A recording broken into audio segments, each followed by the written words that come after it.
Si je te partage cette vidéo, c'est que je m'y suis reconnu. Après l'avoir regardée, je ne vois plus les choses comme avant.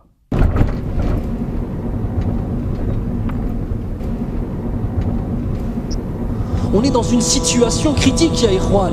On est dans une situation de cancer, de phase finale du cancer de la foi, ya Ikhwan.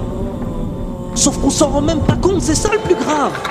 On est dans une situation urgente. Combien d'entre nous n'arrivent pas à dormir la nuit par rapport à ce qui se passe à nos frères et sœurs? Allah, combien? Allah.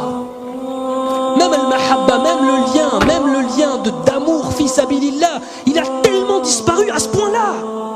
À ce point-là qu'on est sur Facebook, on voit un truc, on voit une vidéo avec nos frères et sœurs qui se font massacrer. Ah, rahimahumullah. Et 5 minutes après, on est en train de bahak avec quelqu'un au téléphone. Nos cœurs, ils sont morts à ce point-là, subhanallah. Au point que si quelqu'un, on ne le connaît pas, on ne sait pas l'aimer. C'est ça l'amour, fils abilillah. Aimer pour Allah, c'est réussir à aimer quelqu'un que tu n'as jamais vu de ta vie, Yahri. Parce qu'il a une foi qu'il partage avec toi, qui est la chose la plus importante. Est-ce qu'on pense, ne serait-ce que dans nos doigts, à faire des doigts pour nos frères et sœurs à travers le monde? Partout. Est-ce que quand on voit ce qui se passe, nos cœurs ils se retournent? Est-ce qu'on a peur pour nos frères qui se fassent tuer dans la rue? Est-ce qu'on a peur pour eux? Est-ce que quand tu vas rentrer, est-ce que quand je vais rentrer chez moi avec ta femme, elle va voir ton visage, elle va dire qu'est-ce que t'as, ya Habibi? Qu'est-ce qui se passe? Tellement ça va se voir sur nos visages. Quand tout ça, c'est notre relation avec Allah Azza wa Jal qui n'est pas assez forte, ni plus ni moins.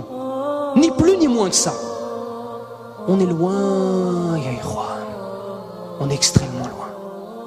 Extrêmement loin. Si un musulman, même si un bébé, bon, j'ai le pouvoir de dire, ça m'énerve. Tu vas pas tuer le bébé quand même? Moi, je tue le bébé.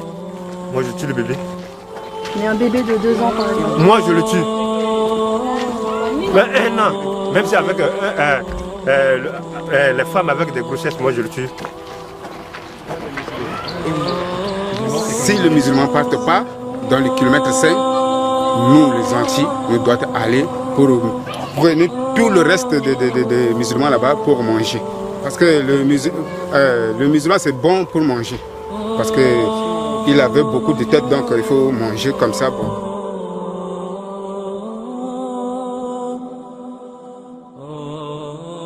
Le corps brûlé, on coupe la tête, jetée. Et prenez la tête pour taper avec le ballon. Ce n'est pas ça. On coupe notre corps là pour manger. Est-ce que dans nos yeux, est-ce qu'on mange le corps des gens? On ne mange pas.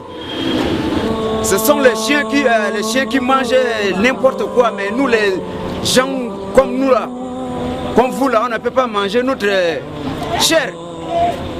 C'est grave pour nous. C'est comme ça. En tant que moi, là, j'ai tout subi. La guerre, là, on dirait que ça vient rien que sur moi.